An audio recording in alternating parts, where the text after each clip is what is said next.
Okay, welcome everyone to the Tech Camp session on using wikis. I think everything should be pretty straightforward on this page. There's one thing I wanted to show you guys, and that is this educator's update.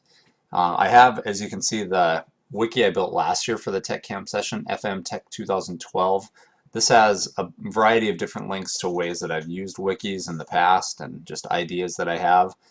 So I left a lot of those up there, changed a few things, but I didn't build a new wiki because of an update that I didn't notice until probably middle of May, and I had less than a week old son at that time, so just didn't get a chance to change over a lot of these updates because it was a fairly significant update to wiki spaces. So I just want to show you what that looks like so that you get an idea. So if you're trying to build this wiki or wiki on your own, you know kind of what's going on. I've been trying this out a little bit in summer school so far for less than a week as of June 4th, 2013. And I do like some of the features in it that it kind of helps to build groups automatically and set your pages up automatically. And it also lets you give assessments. It's got an integrated calendar feature.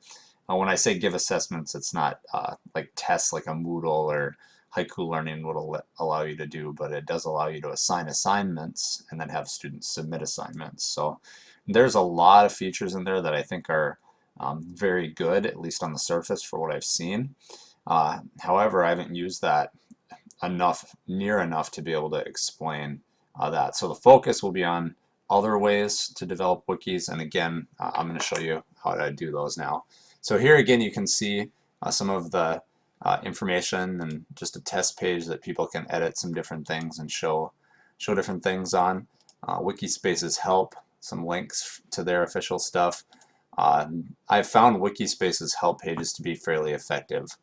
So what I want to show you at this point is just how to create a new wiki, and then also I want to focus on that educator's update. So I'm going to go ahead and sign out. You're going to see a page that looks like this that's updated to kind of reflect some of those things. And you can see there's a lot of different people that use Wikispaces specifically. You can get a free version, which I have found very effective for my purposes, and you can also get a paid version that these universities use. You can see on here some of the things that I like. One of the things I really like is it has, with the new educators version, it has an integrated assessment tool that lets you learn how much students are using the wiki and how many edits they've done. That piece you could figure out before, but it was a little harder. Now with this image that kind of looks like this, it does it for you sort of automatically. It also lets you do comments. Again, from what I've seen on the surface, I'm pretty pleased with this, but there are things that I'm not familiar with on it at this point. So again, I'm going to sign back in.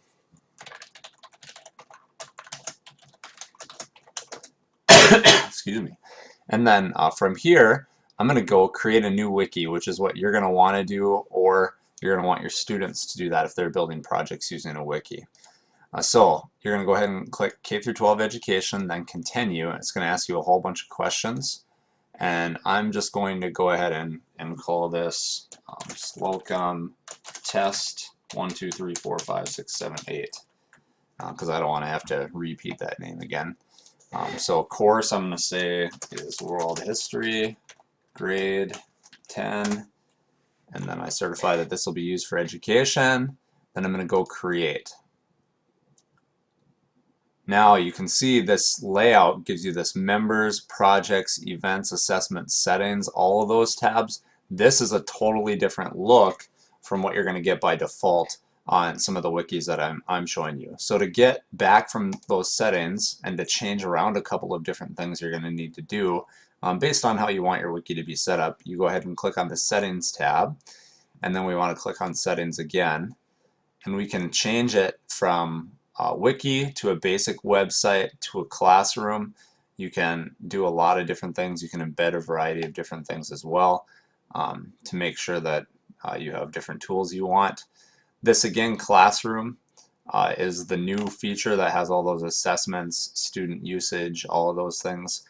I'm going to change this back to a default wiki, and then it gives you some more options. I'm going to leave it at one discussion tab per page. You could do one discussion page for the whole wiki if you want. There's some benefits and detriments to doing that, but I'm just going to leave it at 1 for now, and then I'm going to hit save, and then it's going to go back to the more traditional setting that you've seen before.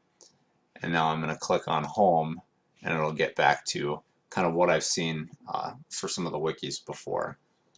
Some other things you're going to want to be able to modify include the members and settings tabs. One of the things I always do as well for settings is permissions, and I typically set that to protected, but there might be an instance where you want to do private. I don't think I would ever do public as a teacher. I'd keep it at minimum at protected. The reason why I keep it at protected is so that let's say parents wanted to see how the student is progressing on the wiki, you could send the parents a link and they can get on the wiki and look at it. They just can't edit stuff without being a member. Same goes for, let's say, special ed teachers or teachers that are working with students in a variety of different settings for students that are at risk. By keeping it at protected, it allows those people to see those pages without having an account, but those people would not be able to edit it. If you put it on public, anybody could edit the pages. You certainly, I don't think I'd ever want to leave it at public. So I'm just going to set this setting to protected.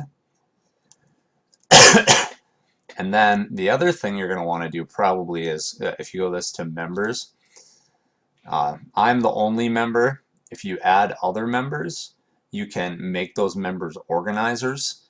Organizers have more permissions than just members. Let's say you have a group of students that are doing a project where it's 3 of them.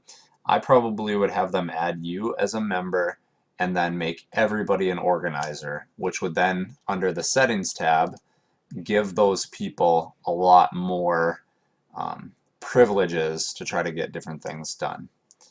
So that in a nutshell are just a few things I would try to make sure you're doing regarding just setting up the wiki.